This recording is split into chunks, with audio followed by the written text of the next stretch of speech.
Alexandra Ribe is an immigration attorney at Murray Osorio and a professor of law at Georgetown Law School. She joins us now from in Washington, D.C. Alexandra, the vice president is looking to address the root causes of migration from the region. That certainly sounds like a difficult task. What can we expect her to be able to accomplish?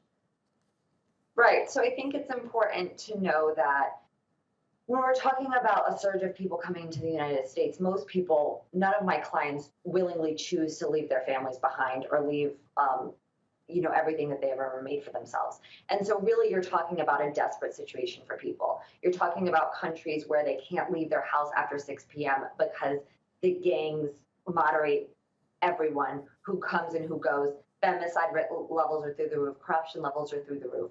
So I think when you're talking about root causes, you have to address the systemic violence that exists in these countries, the systemic corruption that exists in these countries.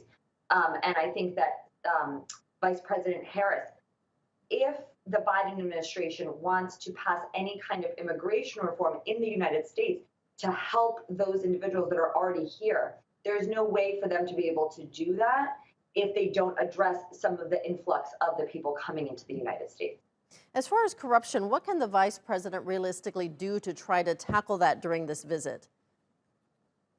Right. I mean, as the speaker before me stated, corruption in these countries is endemic. It's decades, if not a century old. She's not going to fix the corruption problem. But I mean, a lot of, corruption is breeded when people are in poverty, when there's a lot of violence, when people can't trust the police, can't go to the police. So I think going in and figuring out why are the police being ineffective? Why are they turning a blind eye? Why is there no, why does the judiciary, why are they not independent? If there are corruption allegations, why aren't those corruption allegations investigated properly? So those are the kinds of things that I think she's going to have to grapple with. One of Harris's goals is to drum up investment for the region. What kind of investment could we potentially be looking at, and then how would that help to stem migration? Right. So when, there was just 12 companies, 12 multinational companies that announced their support for the Central American countries, El Salvador, Guatemala, and Honduras, and that they were going to make significant investments in those countries. So in significant investments when it comes to access to the internet, when it comes to access to banking services, when it comes to access for entrepreneurs. And so I think that if you are building up the country so that people are able to start businesses, if they're able to go to their bank and get a loan, then they're not going to be as vulnerable to join a gang. Young people won't want to join a gang as much if their families can prosper. And so I think that this is, look, you have to look at this as an issue that hasn't come upon us at the Biden administration. Yes, people talk about a surge at the border. I think you do have to look at those numbers critically. There's not necessarily such a huge surge. You have to look at those numbers seasonally and how different, how numbers of people does tend to climb during different seasons. You have to also look at the fact that we've had COVID, we've had the MPP program.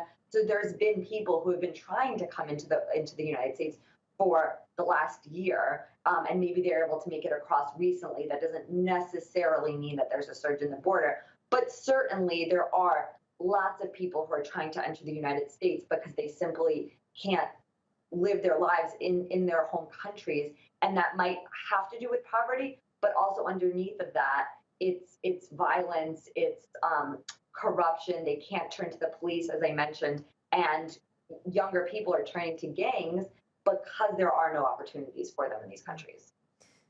Kamala Harris hasn't released a comprehensive strategy on how to stem the flow of migrants from the region. Should we temper our expectations for this trip and consider this just a first step? I think you have to, right? These problems aren't new, and I think that the administration has to grapple with them because there is no way, in their new in their bill that they released, they wanted to give some type of temporary or permanent residency to certain individuals who have been here since the beginning of this year, 2021.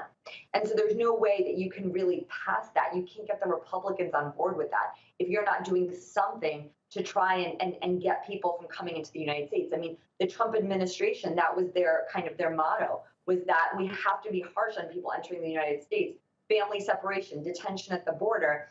And what that did was that was a ripple effect to try and show families don't come, because if you come, you'll be turned away. You'll be in a tent camp in Mexico. You'll be detained at the border. And so if we're now saying, actually, we do want to have some kind of humanitarian, large scale system where individuals can gain work permits, lawful status in the United States, then I think she has no choice, or Vice President Harris or the Biden administration has no choice but to at least try and deal with these problems as they can. But yes, I mean, I don't, it will not be solved overnight. All right, Alexandra Ribe in Washington, thank you so much.